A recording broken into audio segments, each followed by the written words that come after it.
So when I'm scouting a new piece of property, the areas that I'm looking for are going to differ depending on when I'm hunting that area. You know, if I'm hunting during the rut, I'm going to look more for just funnels and travel corridors, catching those bucks cruising or chasing. But this time of year, going into the early season archery hunt, these bucks the acorns really aren't starting to fall yet. The bucks are very patternable. They're going to food. So what I'm looking for, I'm trying to find out where are they feeding at night, where are they bedding, and I'm trying to get in between those areas. See how the last time we came in, when we were down the creek bottom and up that point, all the deer pictures, I thought they were going to be coming from the other way, but they're all coming from that point. So we put the camera right there, and the deer are coming from here. Either they're bedding in here and coming in, or they're bedding there and circling and getting downwind of it and coming up the point. But either way, I think we need to get up to that field. And I utilize whitetail trail mix to create kind of like a little transition, a staging area where those bucks are going from the bedding to the feeding area, just a place in between where they can feed. This is what they love, whitetail trail mix. But I want to find areas that I can get into and out of without bumping them from their bedding areas. Well, the stand location we have picked out, where we put a camera a couple weeks back, is right off the end of this point. And it's a lot easier to walk just coming right up the flat, or right around the flat, and gradually coming up that point.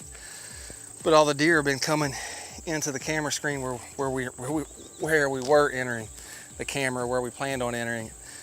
It's a lot more work, but coming up to the top of this mountain and behind us, I'm working in the middle of this field down to the stand. I think we can get in here without blowing those deer out. That's the best bet. I think we're gonna be a lot better off there. You know, once we get up in this, it's not as thick as what I thought around the edges. It's a lot thicker down on the edges. Yeah. But I just wonder if those deer aren't, because this side's a lot thicker, if they're not coming around, getting downwind. I mean, they might skirt the edge of the field right on the upper part of your stand, honestly. And you just never know when deer are coming in. The bigger ones are always circling. Well, we got a couple pretty good ones showing up, so let's get out here, get the stand hung, get some feed out, and hopefully we had a little cool front come in last night. It's down in the 50s this morning, so we might get these deer on their feet. Hopefully I get lucky and put down a Kentucky buck here. One of the things that I feel over the last 10 or so years that has really increased my odds at killing big bucks is I completely quit hunting the mornings during early season, just because I feel like the risk of bumping those deer going in before daylight is a lot higher. And sometimes you bump a big buck one time, that might be all it takes. But this area was kind of an exception for me, because I felt like I knew where the deer were feeding primarily at night in a soybean field in the opposite direction from where I came in, and I wasn't getting any nighttime pictures, no pictures early in the morning, but I was getting pictures from like 8:30 to 11:30, noon, 1 o'clock, which told me that I was near their bedding area. So I felt like with this set, I could get in there and get set up before daylight without bumping deer.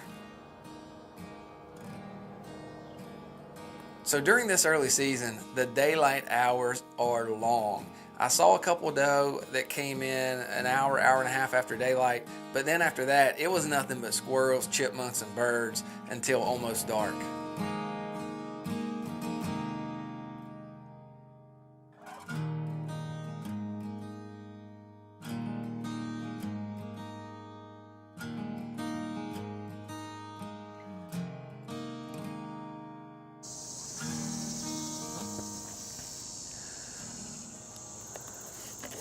Now this time of year, the daylight hours are long, so trying to pull an all-day set from daylight till dark is brutal. But one thing I knew is that these deer were close. I was really close to their bedding area, and I knew one could pop out at any moment, and I was worried if I tried to get out of the stand during lunchtime that I was going to bump the deer out of the area.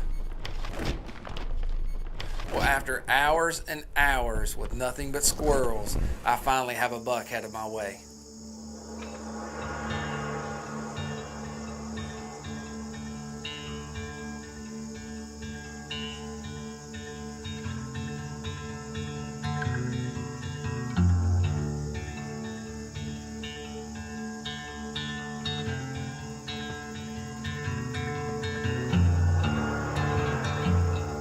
So as this buck's feeding in front of me, He starts looking back, he starts getting nervous, and all of a sudden, antlers appear in the brush, and there's one of my target bucks headed right toward me.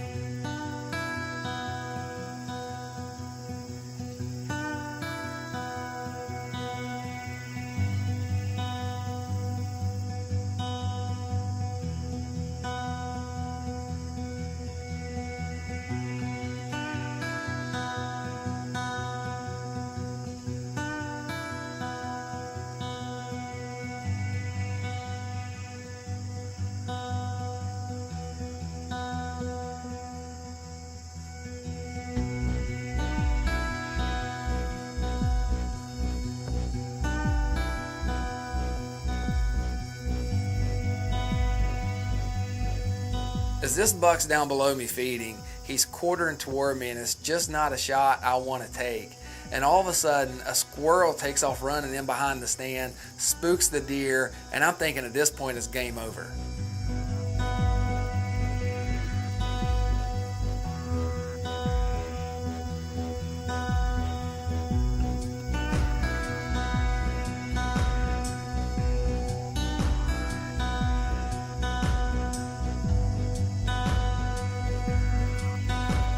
This deer was under me feeding for what seemed like an eternity, but he was quartering toward me.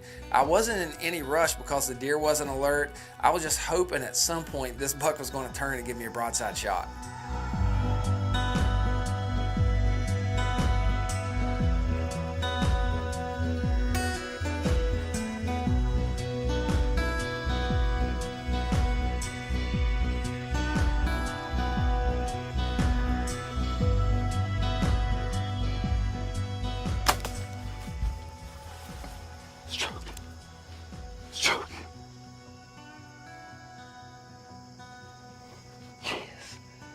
Yeah, baby.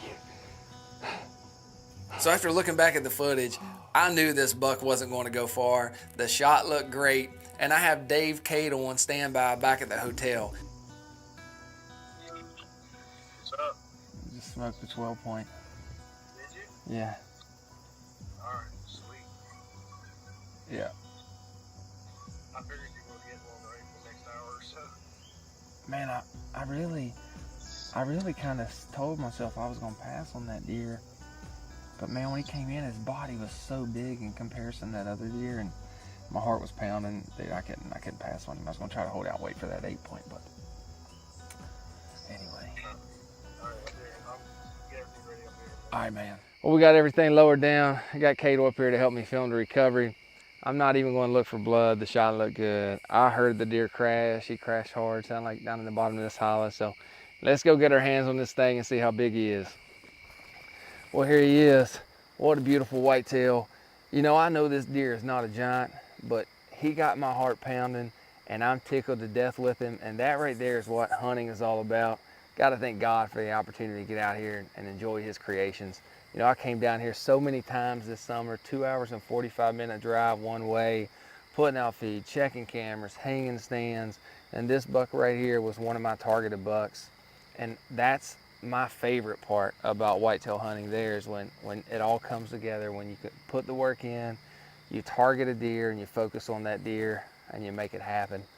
Tell you what, I'm starting off the 2020 hunting season pretty good. Got down a nice velvet buck in South Carolina 2 weeks ago, and then here September 5th, we already got down our second big buck. What a way to start off the year with this new Elite Cure. I've taken it out hunting 2 times, taken 2 shots, and put 2 big bucks on the ground. You know, this week's hunt was awesome. It was a Kentucky hunt, and I love the Kentucky early archery season because on private land in Kentucky, you can create food sources. Those deer are so much more patternable. They're not as nocturnal yet. I mean, the evening sets are really, really good, and all the preseason work and time and effort that I put into that area this past summer paid off. We picked the steepest hillside on this property for the setup. Goodness gracious. All right.